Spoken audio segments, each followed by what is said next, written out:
have to do with me. When do I get to visit? When I have a visitor come to you.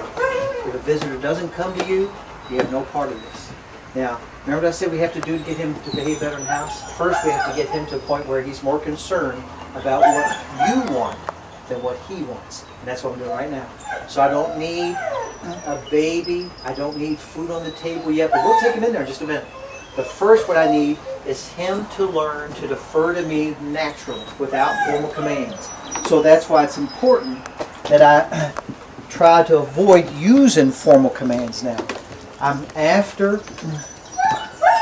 this learning process that is prominent in dog understanding, the heuristic process. I want him to try and figure out what works best for him, trial and error. He said, when I get pushy, it doesn't work out so well. I get a leash and collar action. When I learn or make effort to control myself, I get good stuff. And that's all we're really after. So right now, no commands, no directives, no threats. Anyone else? Very important. Loose leash there. I'm going to show this guy. We're all done. Good. I purposely made a point to drop the leash. Brandon, would you walk past him, pet on him, and go in the house, please? Just leave the door open. Oh, there you go. Good deal. Now, hey, Bradley, would you come back out here, grab something to eat, like a handful of chips or something like that? Come on out here. Good deal. White Castles. That's right. We just did that. Yep. We just did that for our last video. Good. Now, if you don't mind, I'd like you just to sit right down there and eat some of those chips, to turn and look towards our little buddy. Eat them? Yes. Yeah. Eat one. Good. Yes. Very nice. Good. Now, see him licking his chops? Is he aware of what Bradley's doing? He barely. Yeah, he is. He's actually licking his lips, listening to that, smelling that, knowing there's eating going on. It has nothing to do with him. Now, Bradley, put the rest of your chips right there on the ground. Good. Those are for you. You'll eat them later. Good. Very nice. Now, let's see him lick his chops. He said, boy, that smells good, sounds good, looks good, but it has nothing to do with me. Why don't you eat another one, Bradley? And then, like, you get back up and go inside and hang out for just a bit. So your chips there. Thank you, Bradley. That's right. He said, man, oh man. He said, the chips are calling my name just like a siren to a ship. But you know what he's learning? The best way for me to handle it is not to think about it too much, keep my mind off of it, even though he's licking his lips. He is left to his own devices. Now that was really well done, and he probably doesn't want any of this, but I'm giving some of this all-meat dog food just for a reward. Good. He said, it's the offering that we're after anyway. I want to show him, I'll give you the food you can have. Taking it. Now I'm going to encourage him to be in the thick of things here. So you're all done. Boy or girl? All done, girl. Now you notice I'm doing the opposite of saying heel, walk, stay, sit. I'm giving him the all done action. Lisa, would you come this way? Hey, why don't you come this way too? I just want you to walk past the pet on this little guy as you go. Good. We're going to go out to the family room too. Very nice. Very nice. Now, Esme, does it get any thicker than this when it comes to food and people? No.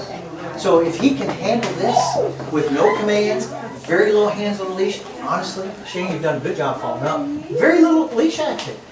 Twice, 3 times maybe. He said, I'm golden. Still a little bit. And I'm telling you, this kind of self-control doesn't take away at all from chasing a ball, hiking with you, hunting ducks. It's like this guy being a star baseball player or soccer player.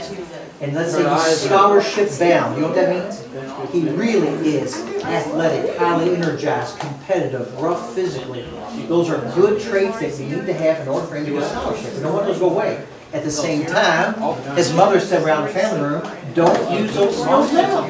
Well, this is, we're having Easter brunch, no soccer skills. Same thing we're telling me, no soccer skills here. Now, Esme, I'm going to say the same thing from dining room to family room when I cross that threshold, inside. And you could say blueberries, as long as it's the same thing every time.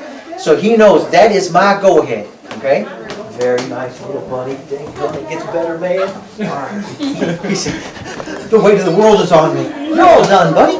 Now again, you notice what I'm doing here? Actually lightening his load. Because he said, wow, this is so serious, the load is so heavy. I'm stressed, man. I know you are. No need to be stressed. You're doing a beautiful job. Lighten his load. You know, if I were telling him that he sit, you down, I'm putting more weight on him. He needs less. So he acts more like the natural JJ within those new parameters we're setting up. So now I'm at the threshold. I'm going to tell him inside. And of course I go with him. And all we're doing is changing areas. I'm going right out here. Good. Tell him again he's all done. Show him how to drop the leash. Hang out and chat for a little bit. In fact, you can pull up one of these chairs here. Is your little boy up there? Yeah, he is. Good. Why don't you get him clean? That's perfect. What are you teaching him? Manners so that he doesn't knock things off their coffee table on his tail. That's right. Put his feet up on people and bang and step on. Yeah, JJ.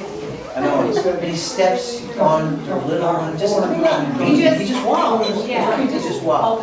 Yep. So we're getting a chance to hang out. And ask me what I'm going to do is just drift further from the way I'm still standing. So all you have to do is carry on normal. And Shane, just pull up all the chairs and sit there like you know. You're kind of at the table having a drink. But you know what he's that's right.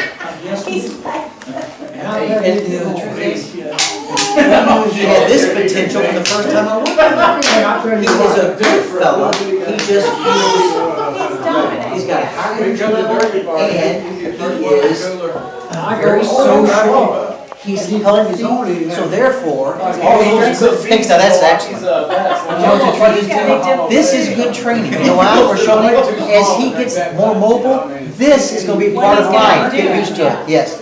Now we're going to teach him as he grows. We're going to teach him as he grows. You can't do that, but it's going to be up to JJ to make up the difference. That's right. He's going to have to take full responsibility.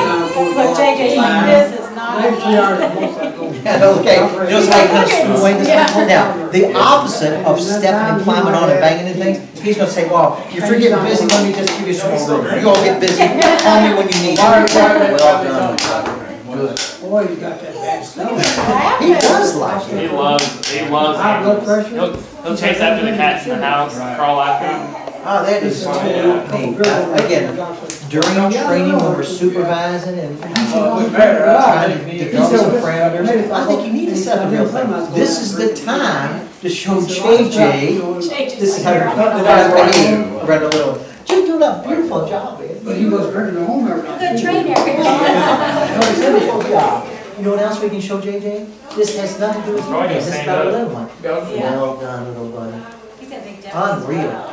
He is a mover. How old is he? Isn't that crazy? He'll be a 9-month-old walker, 10-month-old. Well, yeah, we thought that was Rachel too. She walked along things. Oh, is She this was your own 4 dog? months and she didn't walk till she was 15. JJ, remember his little puppy? Remember him? boy? He's that little brown puppy.